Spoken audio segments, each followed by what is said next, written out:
Welcome, everyone. Hi, I'm Marley, and I'm on staff at Parents Helping Parents. Today's training is understanding and using the results from a psychoeducational or neuropsychological evaluation. In the next hour, you will be given a broad understanding of an important subject for families whose children have any type of learning difference. I'm joined today by Dr. Mark Westerfield. He's a licensed clinical psychologist at Morrissey Compton Educational Center, a not-for-profit organization in Redwood City. His professional interests include evaluating children and adolescents with learning disabilities, ADHD, and/or autism. You may have questions you want to ask, and those are going to be able to be submitted via the QA box on Zoom. I'll be in the background collecting and organizing them so that Dr. Westerfield can spend the last about 10 minutes of the session answering them. At PHP, we value your privacy, so your names will not be used. Let's move into our presentation. I'm happy to introduce Dr. Mark Westerfield. Welcome, Mark. Thank you, Marley. Hi, everyone. It's good to be talking with you today. So as Marley mentioned, I'm Mark Westerfield, and I'm a clinical psychologist at Morrissey Compton Educational Center. And sort of the bulk of what I do is assessments looking for learning disabilities, ADHD and autism, and also common social emotional issues like anxiety or depression. Today, we're going to be talking about kind of an overview of what assessments typically look like and kind of how to understand your child's assessment, whether it was done through the school system or through an outside provider. So the goals for this webinar are basically to understand kind of the typical structure of psychoeducational assessment reports. We'll talk a little bit about statistics and how to interpret the types of scores that are often used to describe your child's performance on a given test. So these are standard scores, scaled scores, and percentiles. We'll also learn about some common tests, IQ tests, cognitive tests, tests that look at attention and memory, and academic tests. To give a sense of sort of what they look like. And we'll also talk about kind of the recommendations and how to kind of get the most out of a report that you've received. So just kind of an overview of what we'll be talking about. I'm going to go over the different sections that are included in a report and the content that's in each of those sections. Like I said, we'll talk about statistics, we'll talk about common tests, we'll talk about how to interpret a little bit strengths and weaknesses. So, what makes a meaningful difference between kids' scores. And we'll also talk about the process of differential diagnosis and special education eligibility, what people are looking for, what psychologists, school psychologists or clinical psychologists on the outside are looking for when they look at your child's scores. And we'll understand how recommendations kind of connect to assessment results. So the basic structure of the reports that we write here at Morrissey Compton and are pretty similar across the field. All of these sections, if you had concerns about your child's functioning in those areas, all of these sections should be included in a report that is done to look at your child's learning profile. So there is like a background section, which has basic information about age, grade, school, why they were referred for an assessment. We're going to go over each of these sections in detail, so I'll just do a brief overview now. But there will also be a section that looks at kind of developmental history. This should ideally be taken from an interview done with the parents. And anyone else who's a provider or a caregiver that looks at their early history, academic history, family history, social, medical history. Then there will be a section of behavioral observations that's basically things that the clinician noticed about your child's behavior during the assessment. And then there's kind of three main areas of testing that we're going to cover today. So we'll talk about cognitive assessments. We'll talk about what's included or what's generally a part of an educational assessment. And then we'll talk about social emotional assessment. And then we'll also talk about the summary and diagnosis section. It's important to know that school psychoeducational reports are not designed to provide a clinical diagnosis. For example, they're not going to give an ADHD diagnosis based on the results of the assessment. They're looking at special education categories. So for example, for ADHD, it's sort of kids who have attention difficulties are captured under a special education disability category called other health impairment, usually. So that's a thing that is different about school assessments and outside assessments that are looking for kind of explicit diagnoses. And then we'll also talk about recommendations, which is really the report where the clinician or the school psychologist is going to write about what they think would be helpful or what the next steps are in supporting the child's progress. So demographics and reason for referral is usually the first section. This is just where we put the child's name, their age, what grade they're in, their gender, and sort of brief few sentences typically about what the parent or teacher concerns are that prompted the assessment. So it might be that people are concerned about the child's ability to focus, or they are overly active and aren't staying in their seat, or we're worried about the child's sort of basic reading skills, things like that. And they also sometimes will write about questions that the assessment should answer. Does the child have a learning disability? Does the child have ADHD? Something like that. So the next section is developmental history. And this kind of breaks down into different areas. Different people writing the reports will kind of break this up in different ways. People might actually have like subheaders that go through each of these areas, or they just might write kind of in chronological order about all of these different aspects of your child's development. So typically during an initial interview or during a phone call with a school psychologist, perhaps, you might get asked questions that would be included in the report about, for example, were there any complications during your pregnancy? Did the child start to walk or talk on time? What schools have they attended? I tend to kind of walk through each grade especially for younger students. How was the kindergarten year? How was the first grade year? What things did teachers notice, or what concerns did you have? Also look at family history. So you might get questions about how the child gets along with with you as parents or with their siblings.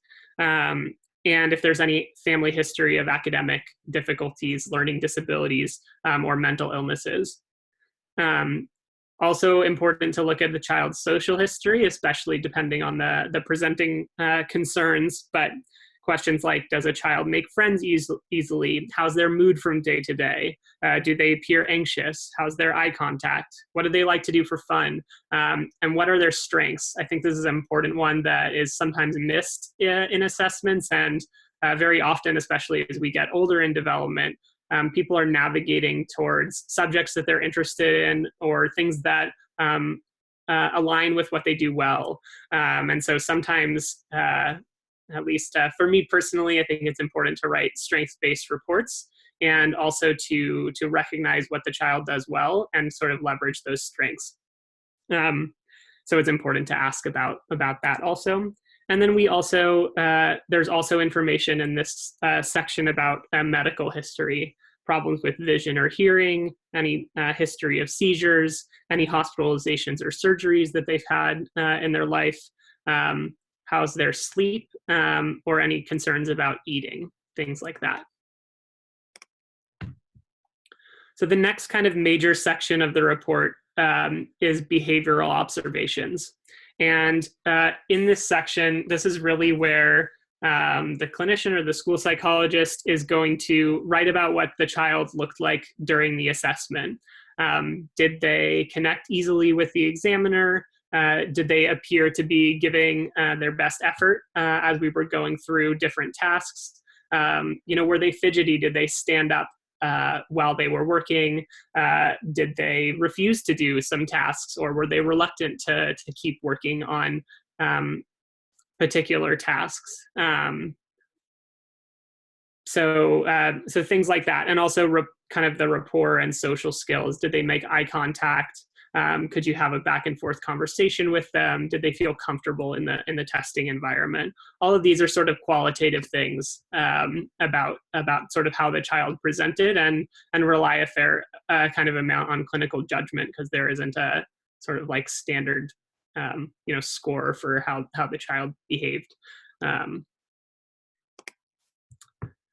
So we're going to get into the actual testing portion a little bit, but we're going to take a brief kind of detour to talk about statistics. So, all of the assessments that we do, whether they be cognitive assessments or academic assessments, or even the questionnaires that you complete as parents or teachers complete about your child, we're comparing the results to other kids that are that same child's age or grade level. So this is a standard curve, what you're looking at right now. And I show this to parents as we're giving feedback. So I'll draw lines on here or point to particular areas where the child's score fell on a given measure. The dark gray area in the center of that curve is the average range. So sort of the end on the left of that curve is the 25th percentile. And the right edge of that dark gray area is the 75th percentile. So about half of kids on any given measure would score in that average range.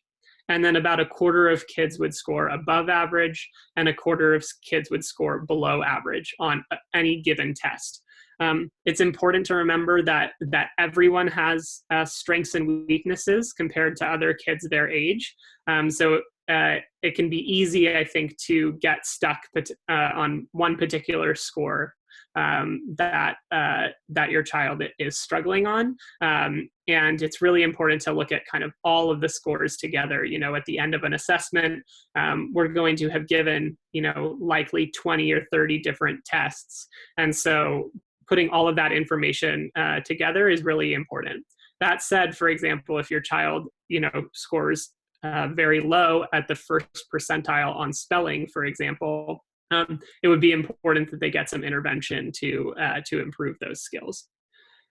And it's also important to recognize that everyone has strengths and weaknesses within themselves. So, whether if a child is kind of above average overall in a lot of areas, but they're sort of in the lower end of the average range on reading tasks, for example, even though they are maybe reading at grade level or within expectations, compared to their other skills, that might be a lot less than we would expect. And for the same thing, a kid whose overall kind of scores and kind of reasoning and thinking skills are below average, scores in the upper end of the average range or in the average range, might be areas of strength for them and areas that we can build on. So it's really important to think about those relative strengths and weaknesses also. Oops. So like I mentioned, all of these tests are normed, which means they have been given when they were being developed to thousands or even tens of thousands of kids across the United States. And they, in general, some assessments are better than others because they have larger sample sizes. If we test 50,000 kids, broken down by age, and that are demographically representative of the United States, those results tend to be more accurate than a test that was only normed on 1,000 kids. So some tests do a better job. It obviously costs more money to do that, to do the testing and the norming with more kids. But generally, kind of the bigger sample size in the norming process, and the more representative it is of sort of the general population, the more accurate the test results are. And the norms are what helps develop that standard curve that we just looked at. So here's another example of the standard curve. When we do enough testing on enough kids, basically all of the scores kind of fill up the curve in this way. There are going to be a huge chunk of kids who are within an average range, and then a few kids who are significantly above average, and a lesser number of kids who are below average. So means and standard deviations are two statistics that you might see on a testing report. The mean just means the average score on a given measure. And when we're talking about percentiles, we'll talk about some different scores on the next slide. You know, the mean is the 50th percentile. So that means your kid is, you know, kind of right in the middle of the pack. The standard deviation measures kind of how much variation there is in scores. And standard deviation, along with the mean, really helps us determine which scores are really like significantly above average, or which scores, you know, there might not be really a meaningful difference between each other. So it can seem like a big range. One standard deviation, typically, if there's a one standard deviation difference between two scores, we can be pretty confident that there is a you know, significant difference between those scores. One standard deviation above the mean is all the way up to the 84th percentile. And that's important because the difference between kind of scores in the middle of the pack doesn't have to be as big for there to be like a large difference. So for example, the difference between like the 50th and the 60th percentile is not as big as the difference between like the 90th percentile and the 99th percentile, because those scores are a lot more rare. And the same way, you know, the difference between the 50th and the 60th percentile, those two scores, you know, aren't that different to each other, and they can be due to chance. There's natural sort of variability in how a child might perform on a task, like from day to day, or they might, you know, just randomly, for example, on a vocabulary task, see a word that they haven't heard before, but many other kids their age have. So the difference between the 50th and the 60th percentile isn't that big, but between the 50th and like the 85th percentile, we can be pretty sure that a child scoring at the 85th percentile, that's a significant strength for them. So there are a bunch of types of scores that you will see on assessment reports. And it's important to know that for the most part, all of these scores can convert into each other. And some of them just have different means and standard deviations. They can all convert into percentiles, which I think is the easiest way to sort of understand scores. So if the report includes percentiles along with the scores, that can be the most helpful. And you can ask if something, when you're reviewing the assessment report, either at your school or outside with the provider who did the assessment, you know, what does that score mean? What percentile did they score at? But standard scores are really commonly used. So for standard scores, the mean is about 100 and the standard deviation is 15. If you saw on that slide a few slides back, a standard score of a 90 is the 25th percentile, and the standard score of 110 is the 75th percentile. So about half of kids when we talk about IQ tests and academic tests, they mostly use standard scores. So between about 90 and 110 is the average range. Above 110 is above average, and below 90 is below average. Scores between 80 and 90 are sort of slightly below average. Scores between 110 and 120 are sort of slightly above average.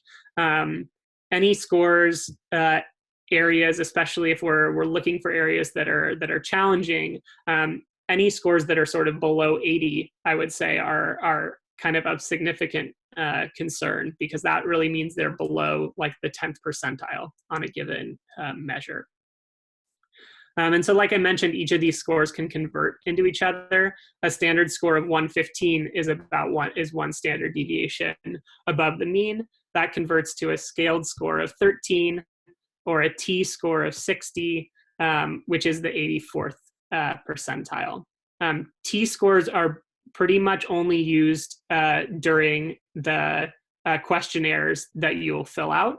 And kind of T scores that are above 60 or above 70 are considered like areas of concern on most of the questionnaires that we fill out.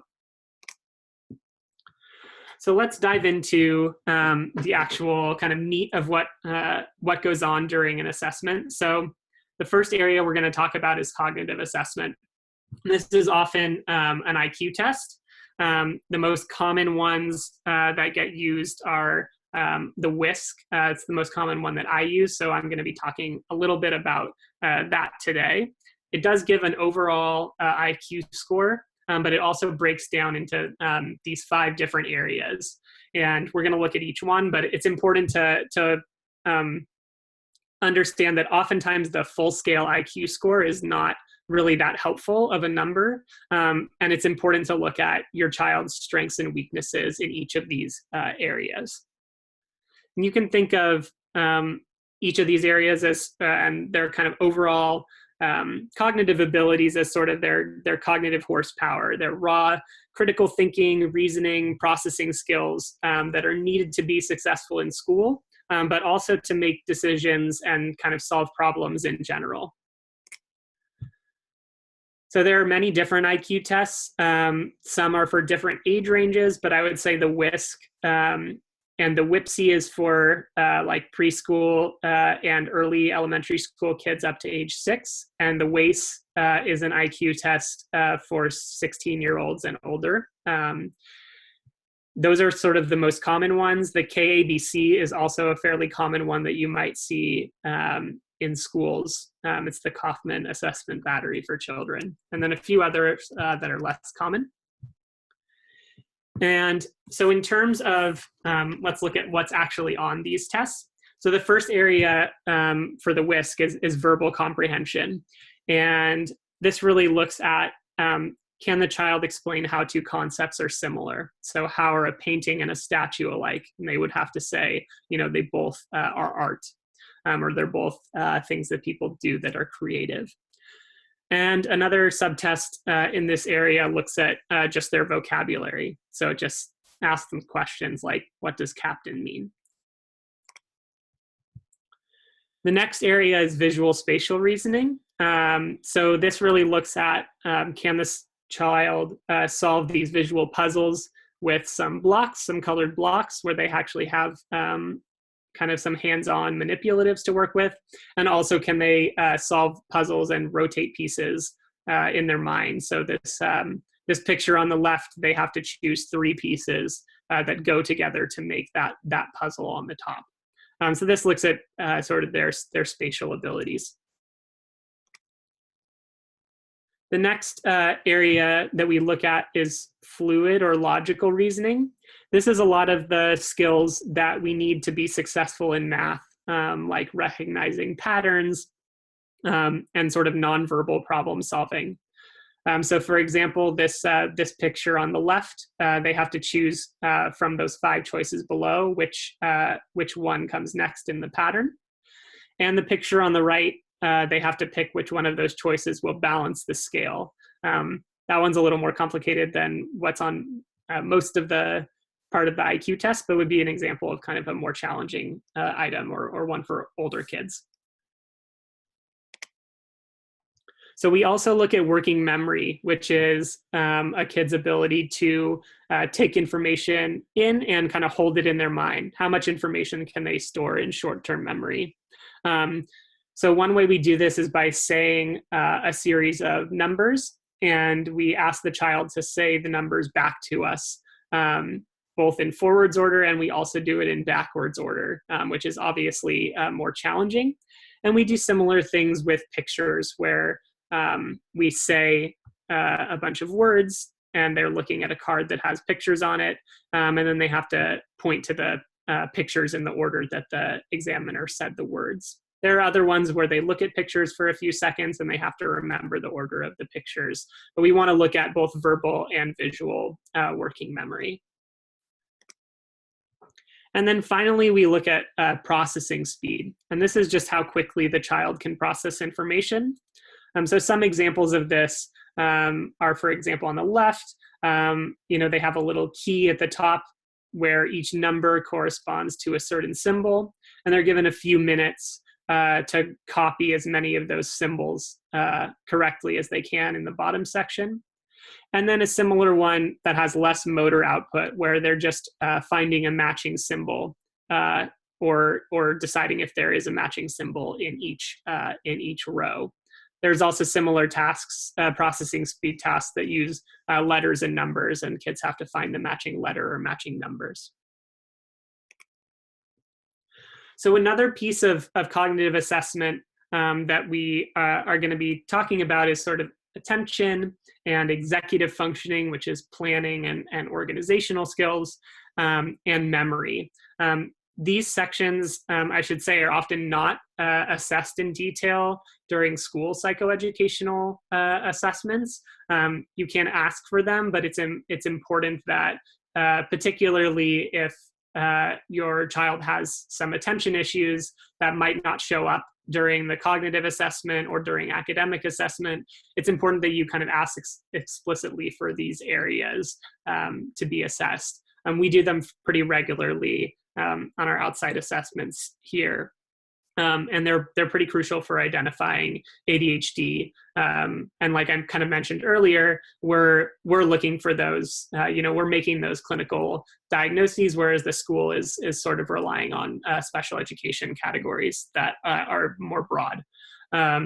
So one way that we assess for attention is to do what are called continuous performance tests. And this really requires the child to sustain their attention for a long period of time. For younger kids, this example on the left, the Connors KCPT2, they're on a computer and pictures pop up on the screen. It goes on for about 7 minutes, and they have to press the space bar every time a picture pops up, unless it's a picture of a soccer ball, and then they have to stop themselves from pressing the space bar. So we're looking at how well they can sustain their attention over that time, and also can they inhibit themselves from making those responses. We also do tests that look at executive functioning, which are a collection of skills that really help us make the most out of our cognitive and academic abilities. One helpful way, I think, to think about executive functioning is, if each cognitive or academic skill is like an instrument in an orchestra, executive functioning is like the conductor of the orchestra. Some people say it's like the CEO of the brain. It's telling us, helping us plan ahead, helping us organize, telling us what not to pay attention to, sort of making plans. So we use some tests to look at that. For example, having kids, switch back and forth between two ideas in their head. And the DCEFs, which is depicted here on the right, is one common assessment that we use for this. And then we also look at memory. And this really helps us figure out how a child learns best. The schools will sometimes do these tests, especially if you ask for them or have concerns about them. So we look at verbal and visual memory, and we also look at information that's in context versus not in context. So one example of this is like on the verbal side, I would read a story to the child aloud that's about several paragraphs in length. And then I would ask the child to tell the story back to me. In contrast, another way that we look at verbal memory is with information that's not meaningful. It's not organized into a story. There's no plot, where I just read a list of words over and over again. And I'm looking to see if the child can learn more words each time with that repetition. And then when we score these things and compare them to other kids and compare your child to their own performance, we look at, do they do better when information is in context? Do they learn and hold on to information better when it's visual instead of verbal? And how might that change how we want to support that child in school? So the another main section of the report will be the academic assessments. These are a few kind of common ones: the Woodcock-Johnson, the Kaufman Test of Educational Achievement, and the Wyatt are three common ones, which is the Wechsler Wechsler Individual Achievement Test. So each of these are going to look pretty broadly at reading, writing, and math, and some of the skills that underlie each of those areas. Academic skills are a little more sort of malleable based on school and the quality of instruction that the child has had than cognitive skills. Our brains, especially at young ages, are continuing to grow all of the time, but especially as we get into kind of like later elementary school and middle school, our cognitive skills tend to be a little more stable over time, whereas academic skills can kind of change more broadly with intervention or specific types of instruction and just experience. So these are some common academic tests, and we're gonna talk about kind of each of the areas that they assess. So one area that academic assessments focus on is reading, and we really break reading down into its components. So, phonological processing, which is a big jargony word, really looks at, does the child understand the relationships between sound and symbols? Can they break words apart? Can they blend words together, or blend sounds together into words? We also look at rapid naming. So this is, can they just quickly name? Do they have a fluid understanding of what all of the letters are? Also, can they just name objects? So one measure we give is just having them look at pictures of like a fork or an apple or a tree and having them name those pictures very quickly, because we know that kids with dyslexia in particular, or kids who have trouble reading fluently, that process can tend to be slower just at a cognitive level. So we also look at things like decoding. Can they, when they're faced with an unfamiliar word, can they use their phonics skills to sort of decode that word, even though it's a non-real word? And then we also look at how quickly they can read, and do they understand what they read, by asking them some comprehension questions. All of these components, are typically assessed when we're looking at a learning disability like dyslexia, for example. So we also, assess a child's writing ability, and this is the section of the report where there will often be some sort of assessment of their fine motor skills, because if those skills are impacted, even if they have great ideas and they're able to organize their thoughts in writing and they understand the rules of grammar and punctuation, if your kid has a hard time with the actual mechanics of writing, maybe it hurts them to write a lot, or they don't have a kind of a good pencil grip yet, those things really can impact how they're able to show what they know in school. So we look at fine motor skills. We look at things like spelling, grammar and punctuation, do they understand where periods and commas go, and capitalization? And then we look at organization also. Do they understand that kind of as they get older, especially, that paragraphs have, a beginning, a middle, and an end? Can they present their thoughts kind of in an organized way in writing? And then how are their ideas? Usually, very often here we see, bright kids who have great creative ideas, but maybe they have dysgraphia, which is a really fine motor difficulty that is particular to writing, and they don't get their great ideas out on paper. But if we give them, accommodations like text to speech, we allow them to dictate to a scribe, or they're able to type instead of write.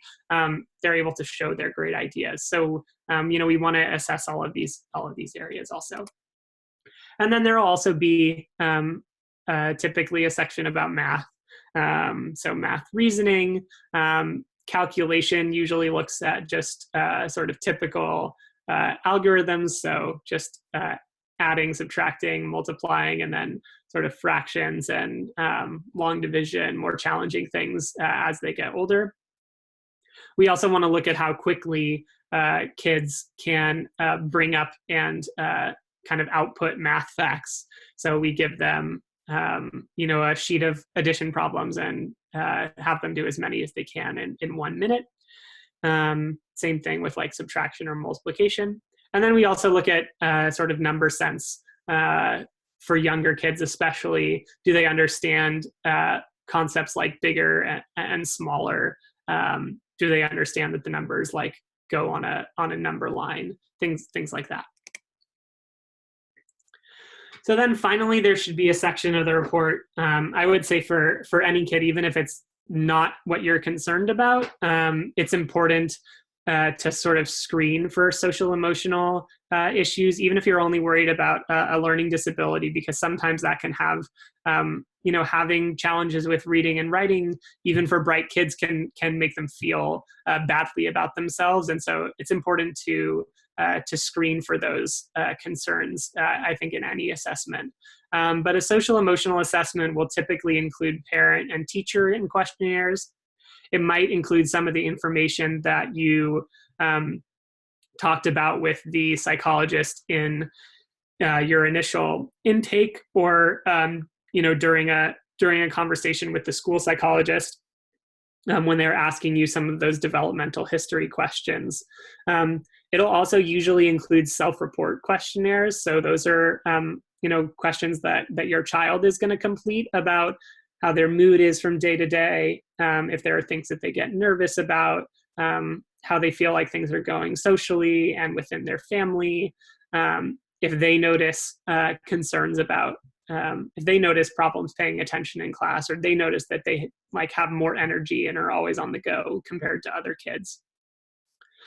I didn't list them here, but some common ones that are given are the BASC-3, which is a general screener that has, I think, between like 150 and 180 questions on there. So there are a lot of questions, and they really help in a normed way, because tens and thousands of parents and teachers have filled these out. Really help us figure out, are these concerns typical, or are they more significant? And getting reports from multiple raters, both parents and usually multiple teachers and the kid, really helps figure out, if these things are happening consistently across school and home. If there are more concerns about a kid's social emotional functioning, they would often have other measures as well. Like I might do a longer clinical interview with the kid and write up, some of the questions I asked and their responses within the report. Or we do what are called projective measures, which don't have standardized scores like the questionnaires do, but are a chance for the child to just share some thoughts and feelings that they might have about themselves or friendships, family, social situations, where there are no right or wrong answers. So one way that this can look like is, for example, a sentence completion task, where you start a sentence that might be like, tomorrow I will, and then the child finishes the sentence with whatever they want. Or it isn't nice to, and the child might say like, bully other people or something like that. Those kinds of things give a sense of kind of just how the child thinks about themselves and various situations. So finally, kind of one of the more important sections of the report will be a summary section, where for an outside report, they're also going to talk about diagnoses that the child might meet criteria for, or for a school-based psychoeducational assessment, they're going to talk about whether they're eligible for special education, and what categories they considered eligibility for, and kind of walking through the criteria. As a clinical psychologist, we use the DSM-5, which is our manual for diagnosing, and it has sort of all the criteria for a range of learning and mental health conditions. School psychologists and school special education departments are going to be using criteria from the California Education Code, and there are different criteria for eligibility for each eligibility category. So they're different for looking for a specific learning disability versus a speech and language impairment or autism, or an emotional disturbance, which is the category they use for a more significant mental health or behavioral issues. So the summary section really puts all of the pieces of the report together, and should be a few paragraphs or maybe a few pages even, that looks at kind of the whole child, and sums up what their strengths and weaknesses are, and should provide some clarity about their learning profile, and also connect the testing results to sort of day-to-day observations that you're noticing as parents, or that the teachers are noticing in the classroom. And finally, there will be a recommendations section. Assessments, I think, are really only as good as the recommendations they produce. Really, the whole point of assessments is to help guide what supports the child needs, or what their treatment should look like moving forward. So the recommendations should ideally be concrete action steps that parents and teachers can take to support the child. In my reports here, we always list them in order of importance. Very often, if a child's only getting an assessment like this every 2 to 3 years, we want to be giving kind of a roadmap for what supports that child will need over that time until the next time that they're assessed. Within school systems, if your child qualifies for an IEP, they'll be reassessed every 3 years. And so we might have some recommendations that we might want down the line, but are not important to pursue right now. One that comes up fairly often for us here is, for example, if a child is maybe a 4th grade student and just got diagnosed with a dyslexia, a learning disability, and we want them to have some evidence-based intervention to improve their reading and writing skills.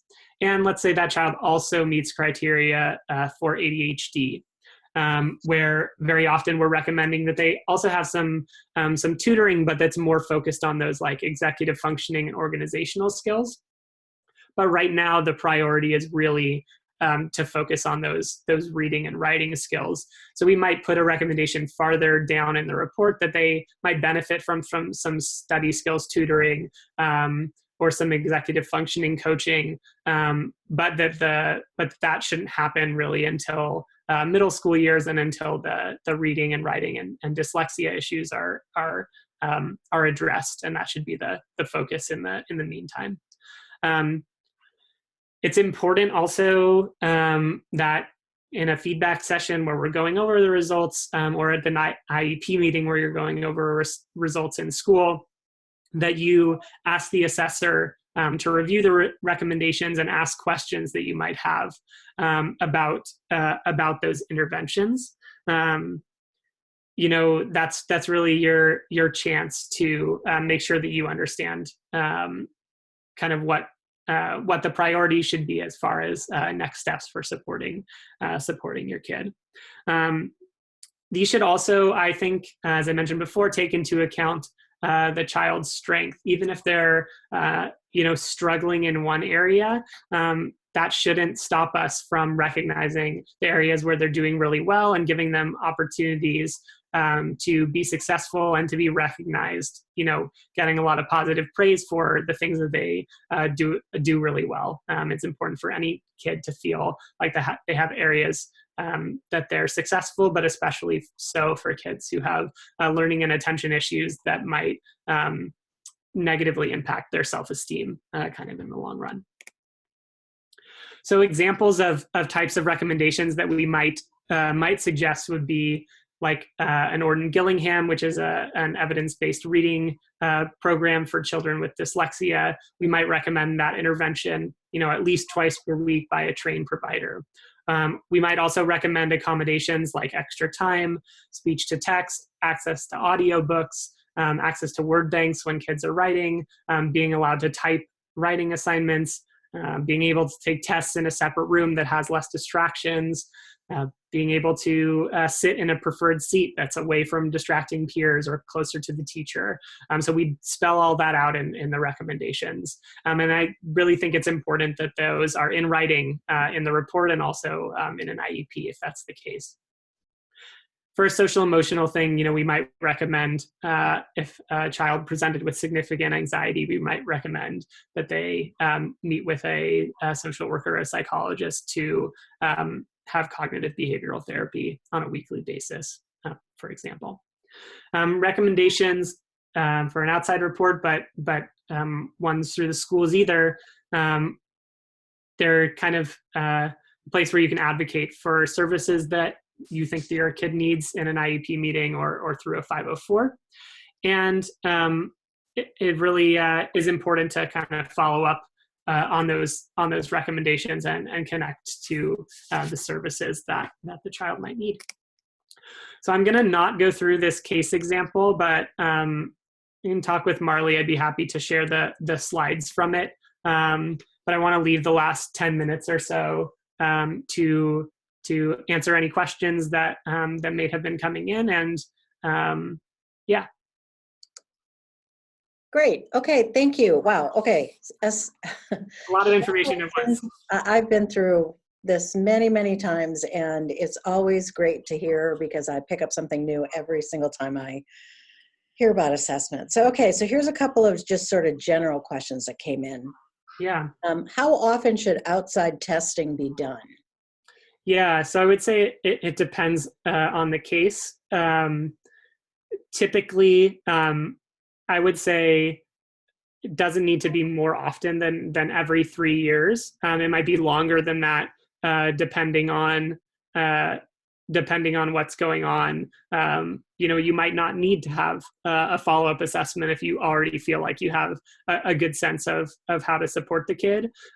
If part of the assessment is to document kind of how they're doing, and they're going to need an assessment for accommodations, for example, for the SAT or other standardized testing. Those typically have to be done within 3 years of when the test is.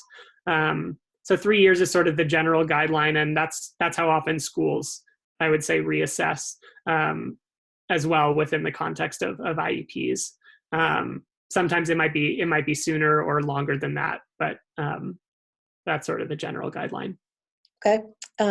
One other general question, and I'm not sure I totally understand, but the question was, are any of these tests or evaluations available to the general public? So I guess they're asking, could they get their hands on the test just to see what they look like, or give themselves, or? Yeah. So they are not available to the general public, and intentionally so, because otherwise parents or other people might coach kids on how to do well on them, and then we wouldn't be getting an accurate assessment of their abilities. Actually, pretty much all of the pictures that I showed you are not actual stimuli from the tests, and that's because from a test security perspective, it's important that the actual test questions are not public. If you're asking about like whether these assessments are available to the public, like if you request a special education assessment through your school, they might push back, but legally they really have to do the assessment. You can request that your child be assessed, but they won't. The actual like test questions in general are not, and like the test materials are not publicly available. You have to be there's certain like credential levels to buy the tests, and you have to submit them to the testing companies before they will let you buy them. Okay, great. Let's see, we've got one. How can I be sure that the private psychologist did all the tests needed for my fifth grader? Good question. I think it's too specific of a question for me to be able to answer, because it would have a lot to do with the individual case and what the presenting concerns are. I would say I'd wonder if there were like areas that you were concerned about that they didn't assess. For example, if you were concerned about attention and that your child might have ADHD, and the provider didn't give you any questionnaires that were specific and had the ADHD symptoms in them, or didn't do testing that specifically looked at attention and those planning and organization and executive functioning skills that we often know are more challenging for kids with ADHD, then they might have missed something. But I think it would be hard to know. A possible next step would be to like consult with another like psychologist to see if they feel like there was anything they missed, getting a second opinion. Okay. Here's another one. What's the youngest age that the assessments are valid for? Good question. So different assessments have different age ranges. The WISC, which is that cognitive assessment that I mostly focused on today, goes down to age 6. The WIPC, I believe, goes down to age 4, or it might even be the late 3s. I don't give the WIPC that often because IQ scores do tend to be more variable. They're less reliable, I would say, before the age of 5 or below, just because there's tremendous variability in development in general. And also, most times when people are coming in for an assessment, especially at the younger ages, one of the things they're worried about is learning disabilities, and it's really important to give the child a chance to have been exposed to academic instruction for at least, I would say, their kindergarten year, depending on the age of the child. So I would say it's not common usually, unless there's a question of autism or there are really severe behaviors that make us think very strongly that the child might have ADHD. I'd say that it's pretty rare that I assess kids here that are younger than the age of 6. But I would say that within school systems with particular issues, speech and language issues and autism in particular, those assessments often take place during the preschool years. Okay. Are there specific programs for writing difficulties like there are for dyslexia that could be written in recommendations? Yeah, so Orton-Gillingham sort of describes a broad umbrella of evidence-based approaches for kids with language-based learning disabilities. There's a particular program called Slingerland that I know the educational specialists here often recommend when the writing piece is a bigger component, because oftentimes, with dyslexia, reading and writing abilities are often both impacted. And so Slingerland is one that I know the educational specialists here that's still within that Orton-Gillingham umbrella. is often recommended for the writing piece. Okay, these are a couple questions for older kids. Let's see. Sure. For those out of high school but not yet finding their path, do you ever conduct evaluations? If so, what would it entail? Yes. So yes, absolutely, and it would depend on the particular case.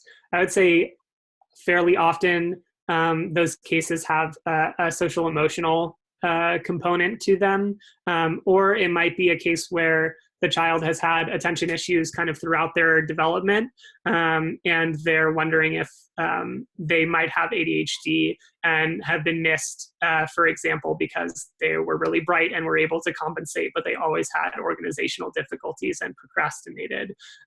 So yeah, we do sometimes do assessments for young adults or kids in college who are looking to find out more about themselves, find out more about their strengths and weaknesses, and wondering about some of those diagnostic questions. Yeah, this other question was really about finding strengths. So especially for older kids, because you're trying to balance out, all these things that they know that they maybe do or don't do as well as their peers. Yeah. It really impacts them. So how do you find out more about their strengths?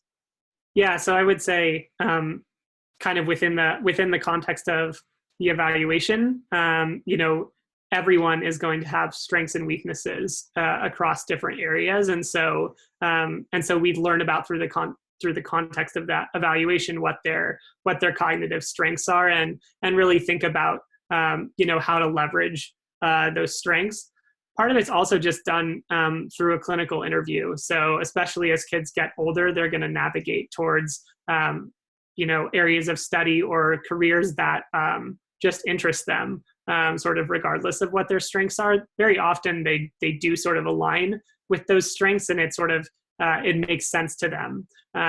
For example, I work with some high school age kids who really struggle in school, but they are great at like hands-on tasks, for example, and usually during the assessment piece they have really strong like visual spatial skills, and that makes sense to them, and also suggest careers, for example, that might be more in that area, design or engineering or things like that. Sure. Okay, one final, and we'll keep this a little bit short because we're almost out of time here, but how can you find a cognitive behavioral specialist? So I've got one answer. PHP on our website has a community resource directory, and you can find all kinds of people, businesses who specialize in the disability community, and that's certainly one place you can look for. Mark? Yeah, so I think the question is referring to cognitive behavioral therapy, correct? It just says specialist. Yeah, so cognitive behavioral therapy or CBT is one of the more evidence-based treatments for depression and anxiety, which are very common mental health conditions, and really involves kind of learning about how we all have thoughts that are sometimes more negative or not nice to ourselves, and how to sort of recognize and correct those thoughts, and also just some problem solving for various and coping skills for various situations. I'm trying to think. So one resource is psychologytoday.com has like provider lists where psychologists, social workers, and LMFTs advertise their services, and so that is one place where people could find providers in their area. They could also talk to their pediatrician. Often have recommendations, and there's often providers who do that type of work in the context of hospitals or community health centers and places like that. And I would just say sometimes it can be hard to find a provider who is a good fit, and I think most of us feel comfortable with you asking those questions. What has been your training in CBT, and how would you use that in your work? And I would just say kind of do some research beforehand about sort of like what you're looking for. Finding the right person to assess your child or treat your child and your child and your family dynamics, that's really, often a big part of the recipe for finding success. So yeah. Okay, so I'm going to say we should probably close now, but thank you, Mark, for giving us this overview of assessments. I know you probably could have gone on for the rest of the day. Yeah. In closing, let me just say that if anyone has additional questions, they might be able to seek information from one of our organizations. You can contact PHP if you have questions or concerns about your child and the assessment process related to special education. You might want to attend one of our monthly workshops for educational advocacy. Those are held on the first Tuesday of the month here at PHP in the evening. We also have a collection of videos on pertinent topics on our website under e-learning. You might find something there that you could look at to give yourself some more information. And if you're watching this later when it's recorded and on our website and you live in the Bay Area, you can also call the PHP offices and speak to one of our education specialists. So Mark, how about if you share a little bit about Morrissey Compton? Yeah, so you can also contact Morrissey Compton. We're based in Redwood City, and like Marley mentioned at the beginning, we are a nonprofit organization. So we do sometimes have financial aid and scholarships available for our services. We do a wide range of things here. So we do the testing that I talked about today. In partners, a psychologist and an educational specialist work in teams to do the assessments. We also do individual therapy. We have social skills groups. We do some of the evidence-based academic tutoring and educational. We have a lot of educational specialists who do that work, as well as executive functioning coaching. And we also sometimes give community talks as well, which you can find out about on our website. So thank you all for hanging in there. I know it's a lot of information at once, and then thanks to Marley for the opportunity. Oh, thank you. I mean, we really, PHP, we love this association because we're both not nonprofits and, really just looking to impart information to a community. And yeah, I just thank everybody for attending. Mark, thank you for being so gracious and giving us great information. I know one person asked if they could get your slides later. If you want to think about that, and let me know if I can have those, I can attach them to the video in our e-learning, if that's okay with you. Okay, so thank you, everybody, and goodbye for now.